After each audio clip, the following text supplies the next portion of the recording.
Oh, wow. Hey, much love and respect. Pura vida, mi gente.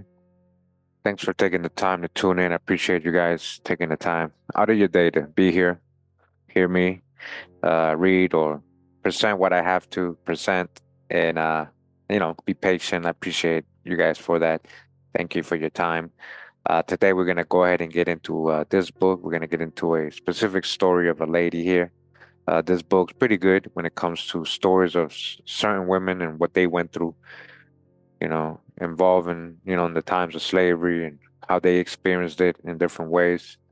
And this book is called As If She Were Free, a collective biography of women and emancipation in the Americas, edited by Erica L. Ball, Tatiana Sejas, and Terry L. Snyder. All right. This is for fair use. We're just trying to educate the people, critique, you know, build on it, create a community, discuss this as a community. All right, fair use. So we're going to talk about the story of Margarita de Sosa, 16th century Puebla de Los Angeles, New Spain, Mexico. Margarita de Sosa. This is by Chloe L. Ayrton. All right. Thanks to Chloe Ayrton for this reporting, this education.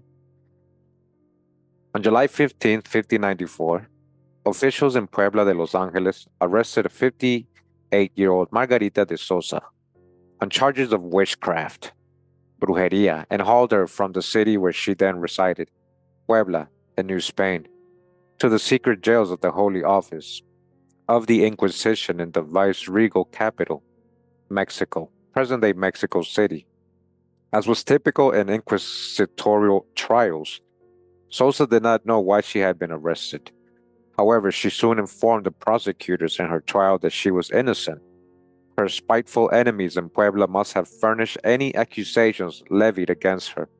Sosa had harbored such enemies, she explained, because some years earlier she had testified against Vargas Machuca, a resident of Puebla, regarding his crime of incest against a young indigenous Chichimeca girl. You guys hear that? So she had brought that to the attention of everybody, trying to get this guy, prosecuted with the higher authorities. And so this is her reason for saying that he possibly got enemies trying to accuse her of witchcraft, right? So this John Chichimeca girl, to whom both Sosa and Machuca served as godparents. When inquisitors in Mexico City eventually heeded Sosa's calls to investigate the previous court case in Puebla where witnesses had supposedly provided false testimonies against her, inquisitors discovered a lengthy divorce petition dating from 1588 that Sosa had instigated against her husband, Antonio Alvarez. Sosa's biography provides striking insights into how she conceptualized freedom in terms that included, but were not limited to, legal manumission. As a domestic slave in urban Puebla, all right, Sosa had been a slave for hire, jornalera, whose owner permitted her to hire out her labor as a healer and to keep portion of her wages. In time, she raised enough money to buy her own freedom, but that was only one moment in a lifetime of continued attempts to obtain different degrees of freedom. Her transatlantic biography offers a rare insight into the life of first an enslaved and later a free black woman in late 16th century Puebla, who sought to establish various degrees of freedom for herself.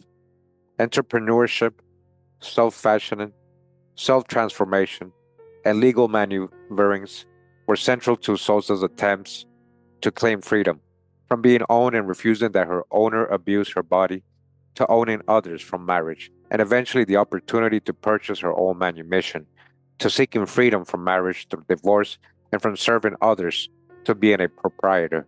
Her biography shows that obtaining legal manumission was not always equivalent to living with freedom, particularly if married to an abusive husband, and if successes inspired the envy of neighbors.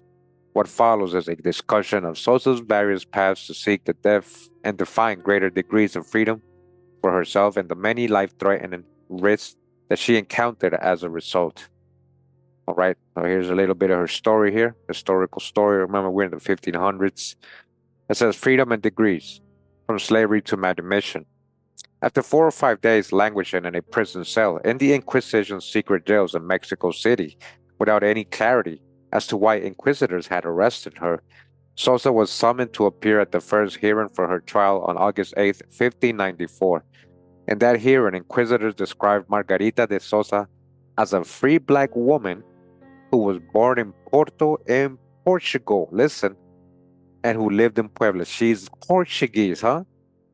But she's a slave, but now she's a free black. So she's not African, right?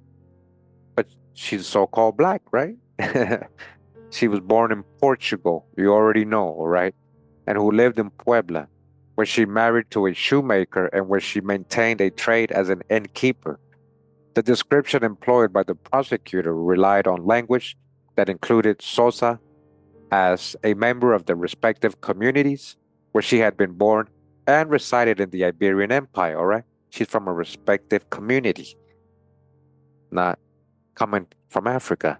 Margarita de Sosa, black, native, natural of the city of Oporto in the Kingdom of Portugal, wife of Antonio Alvarez, a Portuguese shoemaker who left to China, a resident vecina of the city of Puebla de Los Angeles. Now she's in Mexico, where she has as her trade to lodge guests, hospedar huéspedes, of approximately 58 years of age.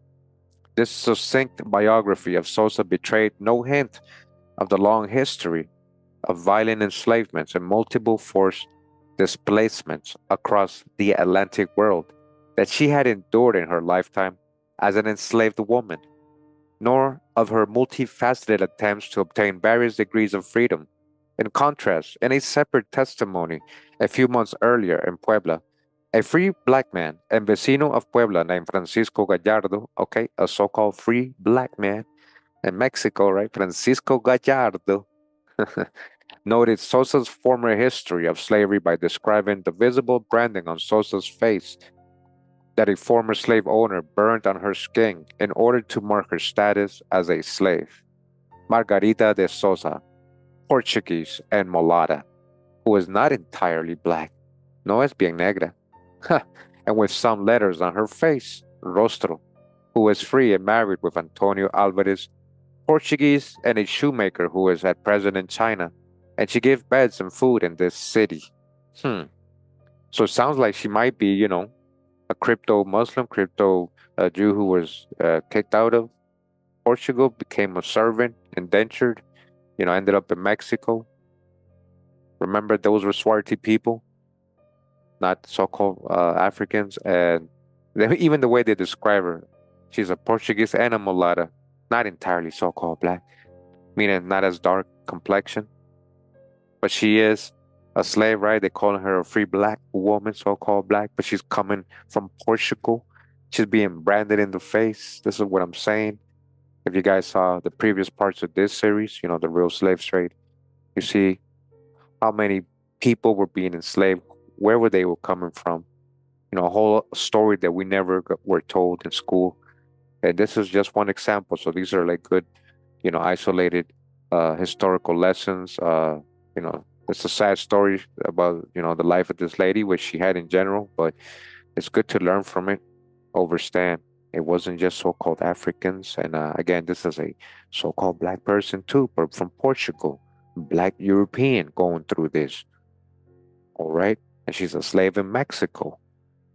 And if they're calling her a free black woman in Mexico, wouldn't they also call her a Negro? So if there was a time maybe where she was being brought in, would they not say, oh, they brought in so-called Negroes and records, and people would assume later on that they were coming from Africa? But in this case, the so-called black or Negro person was coming from Portugal. She's Portuguese from a very respected community and family in Portugal, in the Iberian Empire. Okay? So both the inquisitors in Mexico and Gallardo clearly noted that Sosa was free and that her trade involved providing beds and foods.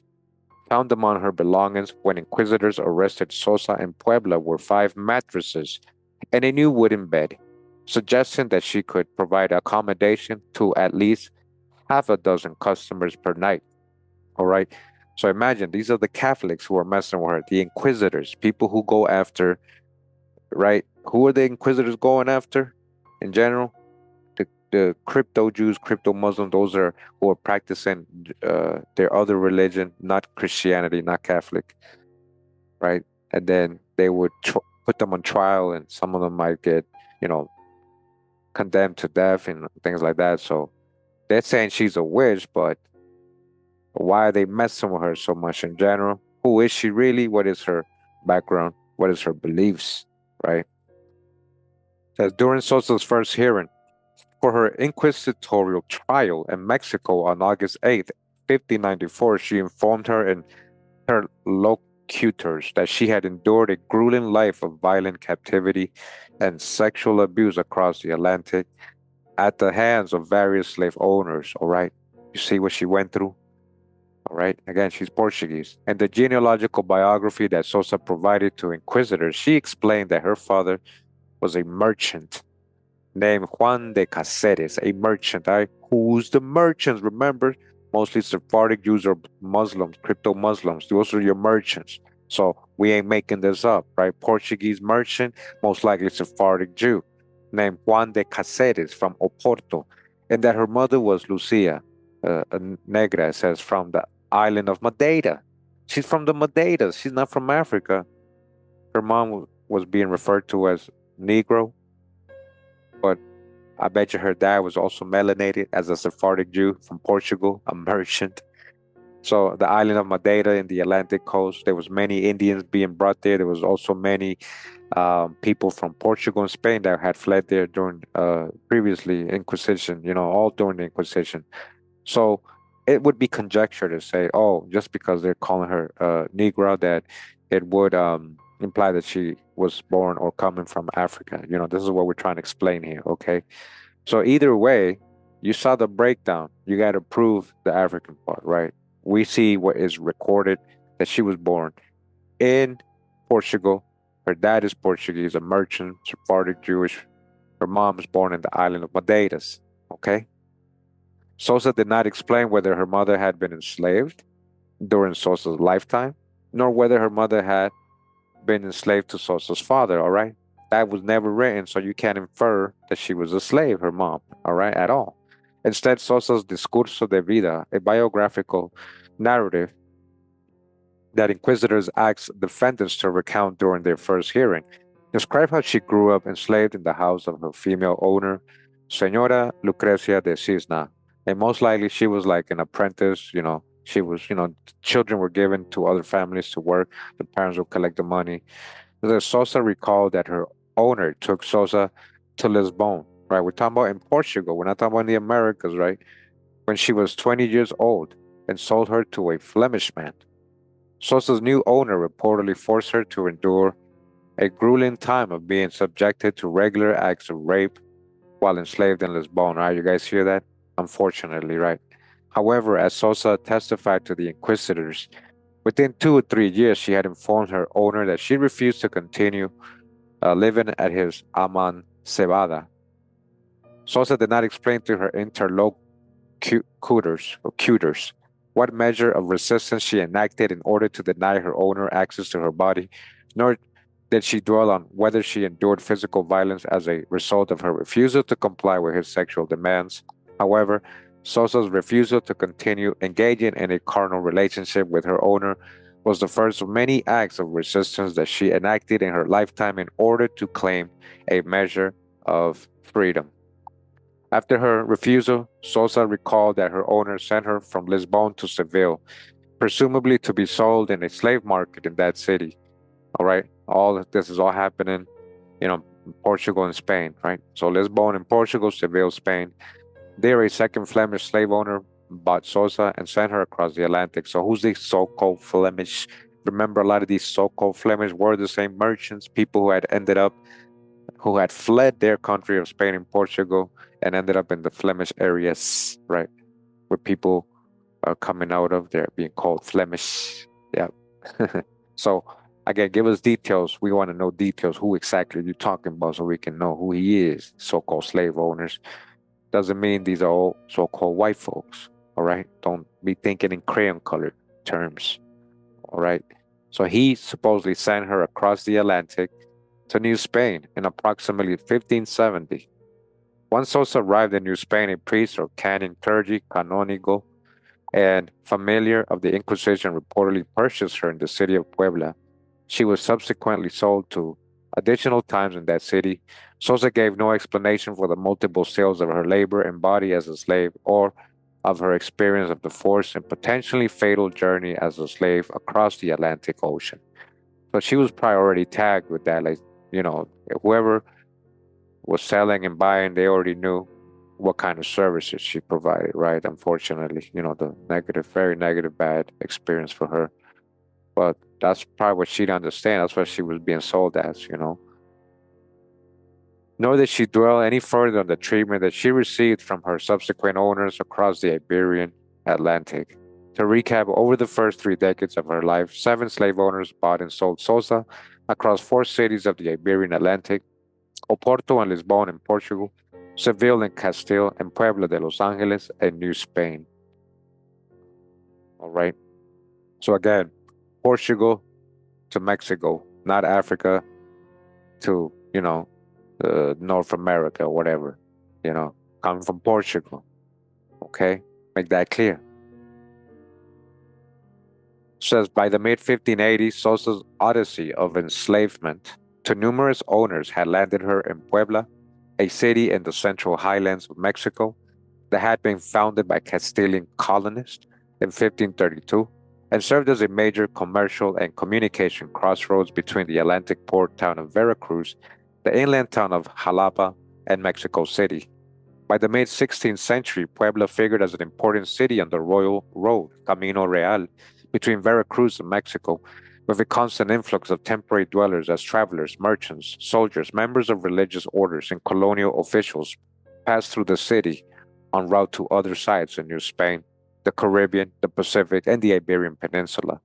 By the 1540s and 1550s, a significant slave market had developed in Puebla, all right, where merchants sold slaves from they're saying Upper Guinea, that's the hijack, and indigenous war captives.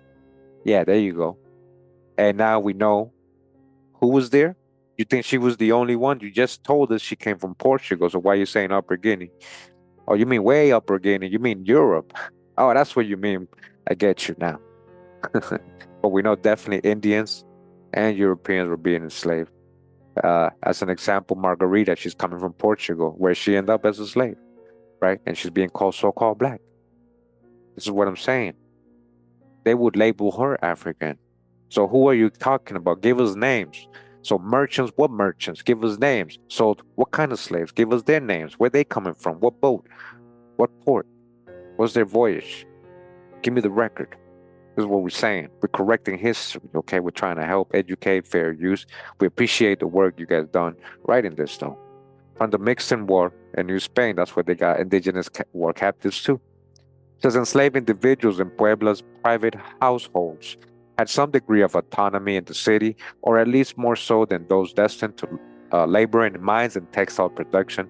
For example, enslaved women washed clothes in Puebla public streets and were a notable presence in the city market. Puebla also had a significant demographic of free black vecinos. All right, Puebla had what? Free black vecinos.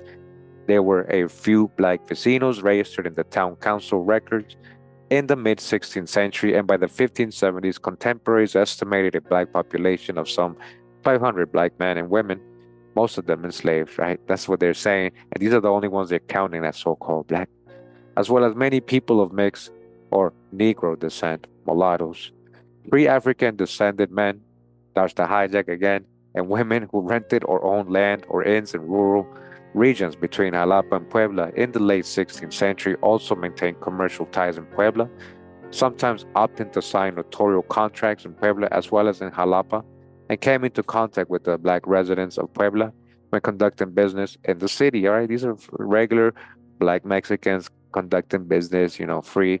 There wasn't no thing about color back then. So, they make us think in terms of color. We're talking about 1500s. It wasn't like that. When you start understanding the caste system and who they're putting in this caste system, you'll see a lot of melanated people being called many different things. So the details of Sosa's first years of living enslaved in Puebla were etched in the historical archive because her first owner in Puebla, Canónigo Alonso Hernández de Santiago, wrote a letter to inquisitors in Mexico City in 1594 to provide context for Sosa's case. He explained, "This Margarita de Sosa was my slave, and I bought her after she came from Spain. And I was the first owner, amo, that she had in the land, and after that she had two others.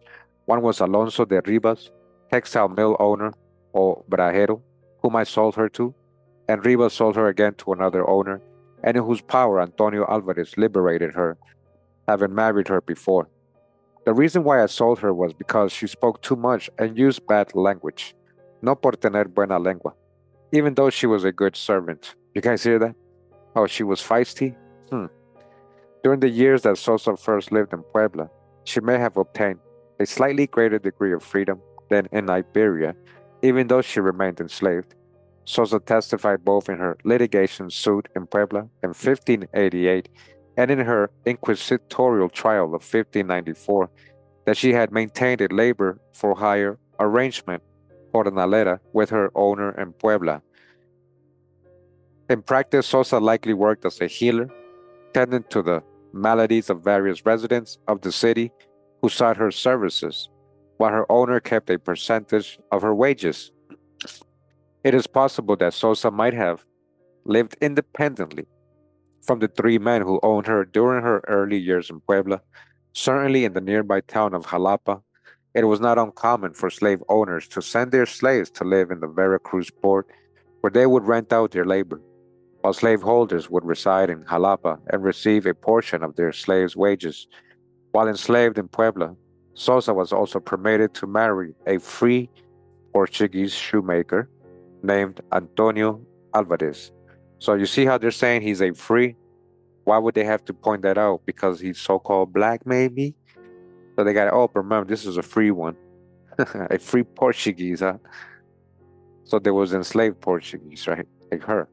By the mid 1580s, Sosa had obtained her freedom, at least in legal terms, after an excruciating lifetime of multiple sales and forced displacements across the Atlantic world. Either Alvarez or Sosa, or both husband and wife, negotiated to purchase Sosa's freedom from her owner. After obtaining a pronouncement of her legal manumission, Sosa became known as a free resident, vecina, of Puebla, and testified that she developed a profitable trade as an innkeeper. Sosa did not mention whether she also continued to labor as a healer upon manumission, or whether the healing activities were linked to her role as an innkeeper or provider of beds and food. Once she purchased her own freedom, Sosa also opted to publicly distinguish her free status and wealth to the community in Puebla by becoming a slave owner. Listen, she's a slave owner, but remember, she purchased her freedom, and that's the whole thing about slaves purchasing their freedom. Where are they getting this money from if they're slaves, right? That's why I'm saying they have freedom dues, they had contracts, even though they went through what they went through, you know. They had contracts, they had freedom dues, where are they getting all this money from? All right, but saying after she became free, she distinguished her status and wealth in the community in Puebla by becoming a slave owner. She purchased a black female slave for her personal service. Look at that. You see, everybody had indentures. This is what they're making it seem. Oh, now she's a slave owner. Everybody has servants. Yeah. Perhaps through slave ownership, Sosa hoped to assuage any doubts that Poblanos may have harbored about her status as a free woman, doubts that may have been heightened due to visual branding on her body that told a story of a history of enslavement. There was nothing more valuable or desirable in late 16th century Puebla than owning a so-called black slave. Wow. Than owning a slave, right? That's the hijack with the so-called black. They want you to think that. All right, they want you to think that. But yeah, they mean just having a slave. So you see that even though she went through a lot of stuff and she had her own slave. Now, does that mean she was being cruel and harassing, physically her slave? It doesn't mean that, right? She could have been a good so-called master, right? And just provided her a good life, right? but we don't know. That depends on the person, right? It not depends on the color. It says freedom after manumission, a petition for divorce. After obtaining manumission following a lifetime of violent captivity across the Atlantic world, Sosa found that her freedom remained curtailed. She found herself trapped in a violent marriage with a husband who physically restricted her movements, threatened her life, and failed to fulfill his marital, financial, sexual, and cohabiting duties and obligations in an attempt to gain a greater degree of freedom. In 1588, Sosa took her unusual measure of petitioning that the highest legal official, alcalde of Puebla, grant her a divorce from her husband.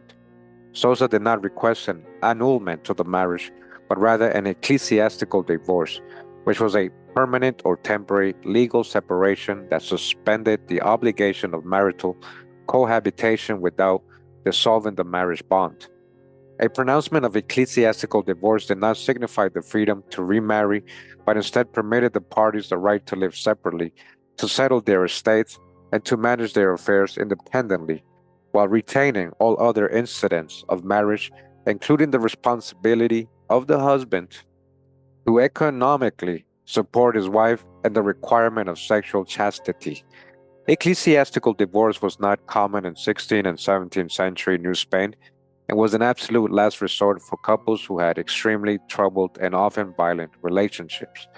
Sosa's litigation for divorce and the legal strategies that she and her lawyer employed shed light on the importance of conceptualizing a freedom in degrees and of interrogating the significance in terms of lived experience of a legal pronouncement of freedom.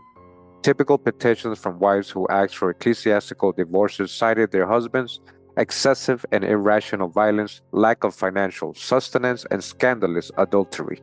Sosa drew on these common themes in her 1588 petition for divorce by describing her husband's multiple failings. She had failed to provide for her as she sustained the pair through her own labor. She had failed to live a married life with her as he ate and slept alone and was engaged in a sexual affair with a married woman, which was a matter of public notoriety and scandal across the entire city of Puebla, and he exerted excessive violence against her, which endangered her life. The most egregious of Alvarez's actions, according to Sosa, was his theft of an enslaved black woman whom Sosa owned. According to Sosa, listen, Alvarez had stolen her property and in order to furnish his lover with a gift, while a servant criada of her husband's lover was now acting as Alvarez's personal servant. In other words, Alvarez had stolen one of the public symbols of Sosa's status as a free property owning woman. Wow. Treating a human like it's some kind of like trophy or something, right? Not only had Sosa lost her own slave as a result of her husband's death, but her husband had also benefited from the service of another servant. All of this, noted Sosa, was public and a thing of great scandal. Her husband had tried to silence Sosa on the matter, but she noted this is all public notorious in all of the neighborhoods, vecindades, where I have lived. Sosa's description of the flagrant theft and subsequent regifting of her slave property is indicative of Sosa's attempts to mark her status as a free woman through the public symbolism of slave ownership. Sosa pleaded for a divorce because she foresaw no other remedy for ending the terrible life and dangerous insecurity that she endured under Alvarez's wrath. Her husband physically harmed her on a regular basis. Sosa described a series of violent incidents that left her on the verge of death. She was subjected to beating, whipping, caning, uh, and trashing that cruelly left my body injured and mistreated. And one time he took out a dagger towards me. And further, he gave me a very grave injury on my forehead, on which I had a risk of death. Another time he broke 3 ribs of my body, and another time he broke me. And those times I was on the verge of death. Sosa described the impossibility of enduring a married life with Alvarez because he physically harmed her so regularly and often locked her in a room with a key in order to prevent her from complaining to the city's alcalde or seeking a healer to tend her injuries. Further, Alvarez had also threatened to either kill Sosa or send her to Portugal. Sosa pleaded that the alcalde of Puebla grant her a divorce and allow her to live alone and apart from her husband, specifying the need for the two to sleep in different rooms. She also requested that the Puebla court prevent Alvarez from communicating with her and prohibit him from physically abusing her any further. In the divorce petition, Sosa also made important assertions about her husband's inadequacy in fulfilling his financial obligations to his wife. She explained that her husband had failed to provide sustenance for her. She contrasted her husband's failures or unwillingness to support her financially with a record of her own independence, independent economic productivity, both while enslaved and after she obtained manumission. Sosa asked that the court order her husband to continue to provide for her because she had earned everything in Alvarez's possession, noting, and there is no more to consider. Beyond that, I am a woman who has earned everything that he has, and he is obligated to give it to me. Sosa told the court that Alvarez had hidden his property, that included 4,000 pesos that Sosa had earned through her own sweat and labor. With the intention of killing her and escaping with the fruits of her earnings, Sosa also noted that she had provided all of the resources for their marriage and purchased her own manumission. Sosa explained that she had given Alvarez the money to purchase her freedom through her own income generated from her labor as a healer, noting, the money with which I liberated myself was from my work and sweat and not that of my husband. Sosa thus positioned her manumission as an act of self purchase resulting from her labor for hire arrangement with her former owner. Her husband Sosa thus argued played no part in her pursuit of legal manumission. All right, so she was supposed to be a slave, but she's getting paid, she's making money, right, as a healer, right? I thought slaves couldn't make money, right? Either way, she's accumulated and freed herself, right? Says here, community affair.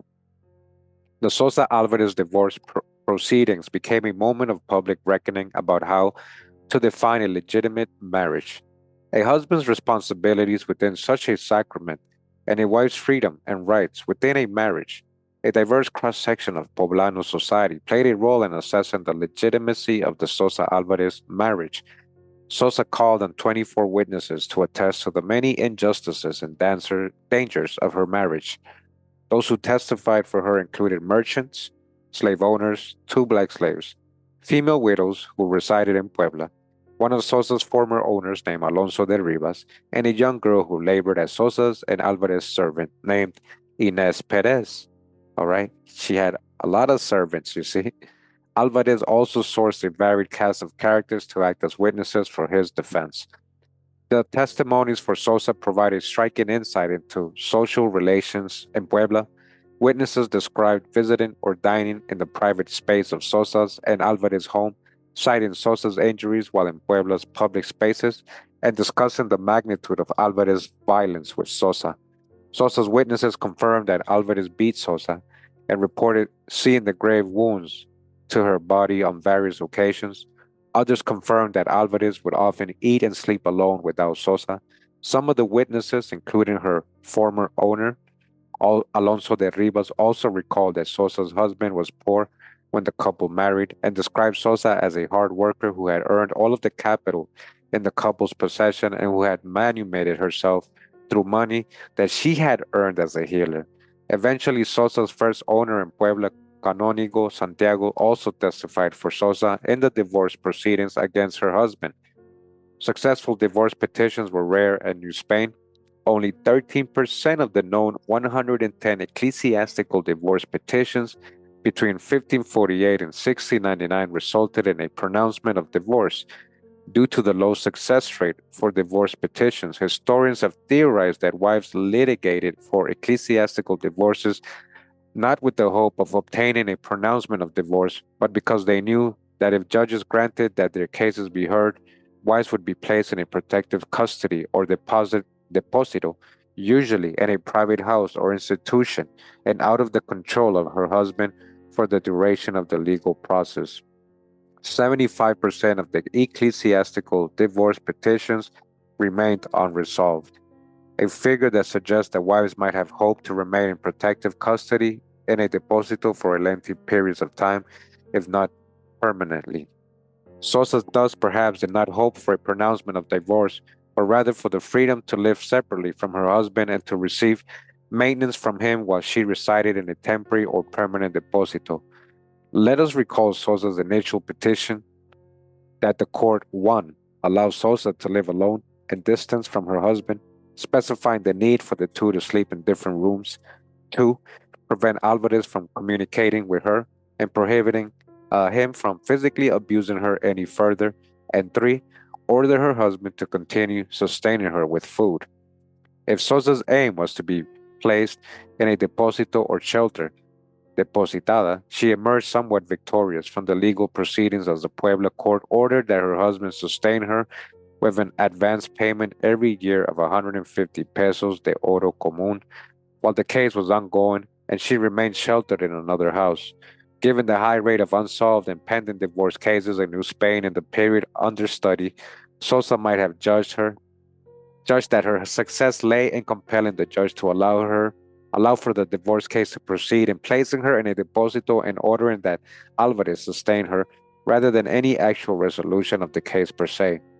Perhaps Sosa viewed her placement in a deposito away from her husband and his court ordered contribution to her sustenance as a means to achieve liberty. Her incensed husband certainly suggested that Sosa's deposito was employed for her to gain greater freedom. Launching an appeal against the order that he pay sustenance, Alvarez complained that Sosa was roaming the streets of Puebla at night as though she were not a married woman and conducting business independently. He explained that she had maliciously sought a divorce in order for her to have the freedom to walk in her business, Honduras, and vices, because there is no one who can detain her for more than an hour in the house, and she has not adhered to the deposito in which your majesty put her, because every day she is not in the house for more than an hour, and she is instead walking the streets from the morning until the night, and is accompanied by Juana Limpias, a free black woman, another free, so-called free black, so-called black woman, another free, where, all right, in Mexico. In short, Alvarez accused Sosa of litigating for a divorce in order to enjoy the freedoms of an unmarried woman while residing in the deposito. Alvarez was particularly preoccupied after his wife was enjoying the freedom of walk wherever she wanted and at whatever time she desired. It is unclear whether the case reached a final solution, although the undated summary note that arrived to the Holy Office of the Inquisition in Mexico in 1594 implied that a judgment had decreed that the couple resume cohabitation and married life. Huh. So I guess she didn't win, huh? However, in 1592, within 3 years of Sosa's litigating for divorce, Alvarez had abandoned the city of Puebla and the viceroyalty of New Spain for the Philippines, perhaps due to the economic burden of high maintenance responsibilities, never to return. Seemingly, the pair did not maintain contact thereafter. On the one hand, Alvarez's departure and Sosa's depositions in the subsequent inquisitorial trial implied that the couple became completely estranged, suggesting that Sosa escaped with violent wrath. Further, in the years since his departure, she testified to working a profitable trade as an innkeeper in Puebla. Her former owner, Canónigo Alonso Hernández de Santiago, explained in a letter to inquisitors in Mexico in 1594 that Sosa's trade and way of living had been and is to provide food and beds in her house to some people, and she lives in the small houses, and this trade she has used in the absence of her husband. Perhaps Sosa's trade also explains how she was able to secure a loan from a vecino of the city of Mexico to pay her bail during her Inquisition trial, allowing her to await the verdict while living freely in the viceregal capital rather than languishing in the secret jails of the Inquisition. Sosa's ability to command a loan for her bail implied that she possessed some social capital within personal or trading networks that spanned Puebla to Mexico, and that she found means to send word to one of or more of her contacts in Mexico after her arrest. On the other hand, Sosa continued to be married to Alvarez and would endure public notoriety for her attempt to divorce. The supposedly false testimonies provided about Sosa's witchcraft to the Inquisition by her Puebla enemies demonstrate just how dangerous such public notoriety could become. Right? That's messed up, right? a case within a case. Sosa's 1588 petition for divorce became the center of her defense strategy 6 years later in her 1594 inquisitorial trial. Sosa responded to the accusations levied against her by suggesting that some people in Puebla, those who were her capital enemies and harbored much hatred against her, must have provided false evidence about her life. She explained that such enemies had falsely testified about her being a witch, bruja, 6 years earlier, and that they had already been imprisoned in Puebla for the crime of providing false testimonies. In inquisitorial proceedings, testimony or accusations based on personal acrimony were dismissed. Sosa knew as much and accordingly developed the strategy during her trial of claiming that her enemies must have furnished accusations against her.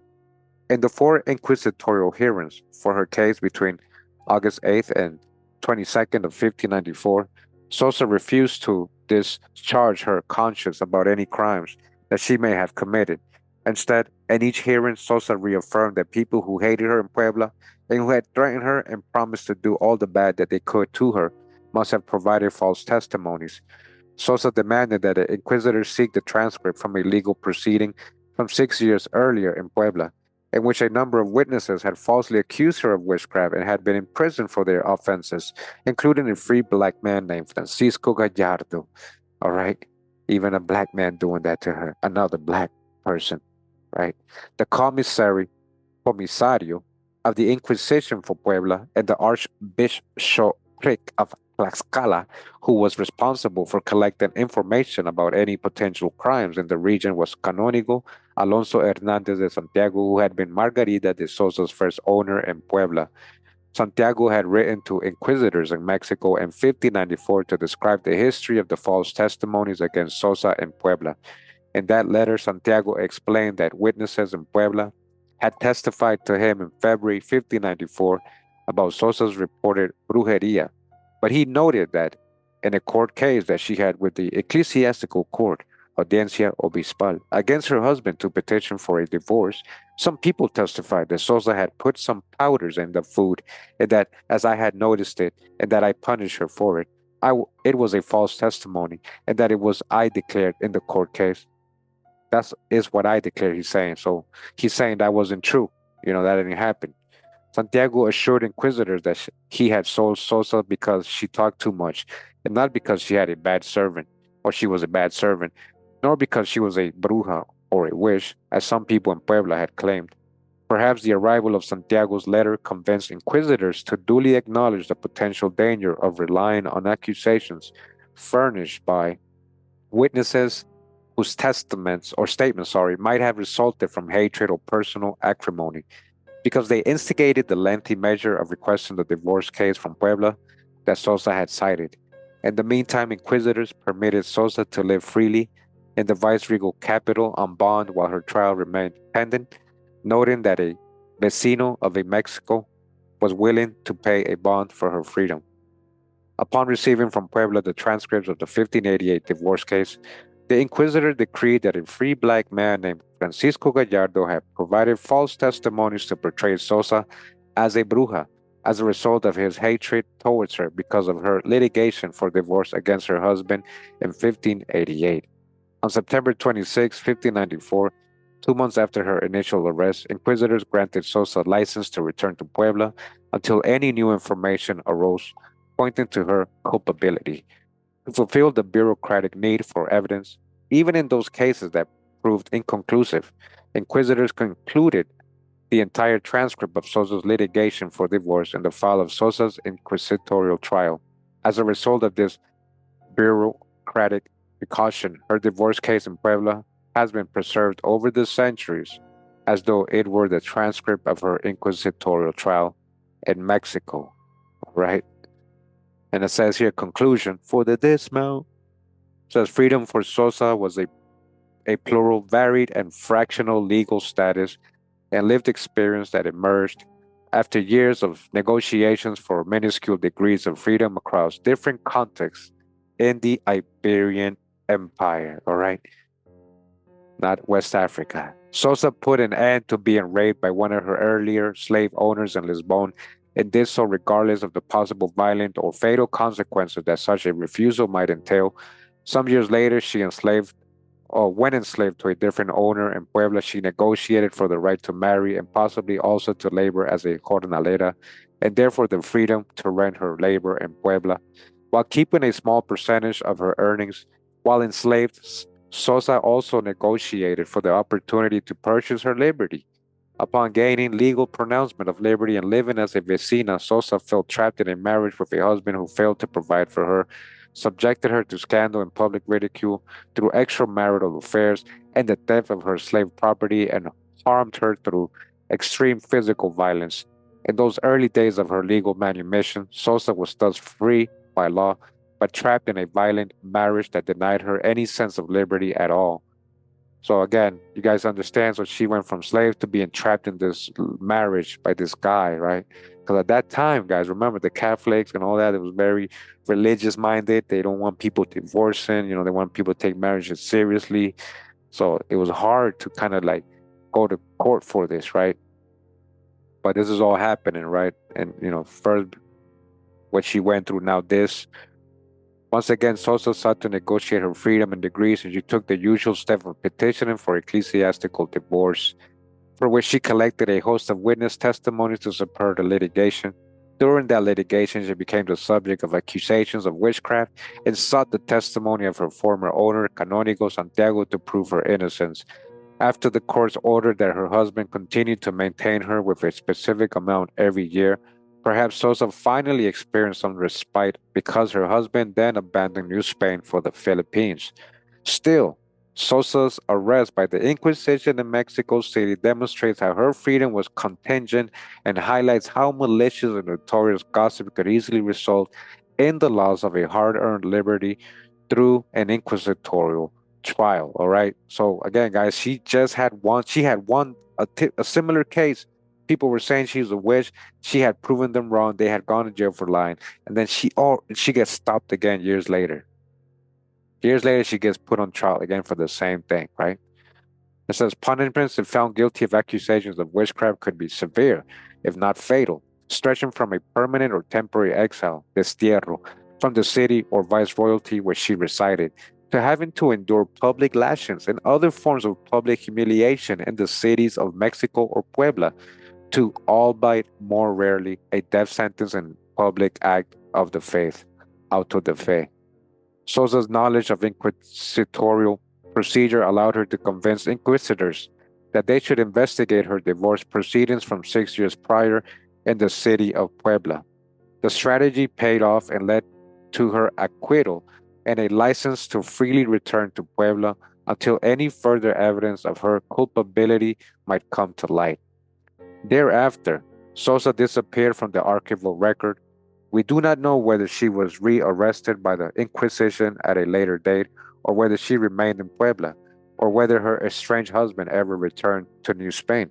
Sosa thus endured an epic and grueling journey towards freedom that she continuously negotiated in degrees throughout her life. Whether seeking relief through legal strategies, entrepreneurship, or personal interactions and relationships, she continued to seek and obtain greater degrees of autonomy. Even as she did so, the meaning and ways that she conceptualized her freedom continued to change, all right? It says in the bottom, research for this chapter was conducted under the auspices of Social Science Research Council International. Again, this is for educational purposes, fair use. Dissertation Research Fellowship and the Leverhulme Trust in 2016, with a study abroad studentship, and permitted me to conduct research in archives in Mexico City for 6 months. And so this is the author. She's extremely grateful to the editors of this volume, Erica Ball and Tatiana Sejas and Terry Snyder, for inviting her to participate in the project and for their incisive and inspiring comments and conversation about an earlier draft of this chapter. All right. After spending time listening and deciphering Margarita De Sossa's voice and life story, I dedicate this research to Thomas Ireton for all that he has endured and to his strength and patience with us, as well as to learn and to listen. All right. So shout out to all these people educating all of us, putting this lady's story,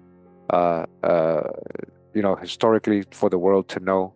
and now we're able to read it. Thank you for putting this in this book. Again, this is for fair use. All right. Again, this was the book As If She Were Free, a collective biography of women and emancipation in the Americas. All right. We learned a little bit today about Margarita de Sossa. All right. We just talked about a so-called Black European, a Portuguese, so-called Black Portuguese woman as a slave in Mexico. She wasn't from Africa. Thanks for tuning in once again. Appreciate you guys taking the time to do that. Much love and respect. Pura vida, mi gente. Awa.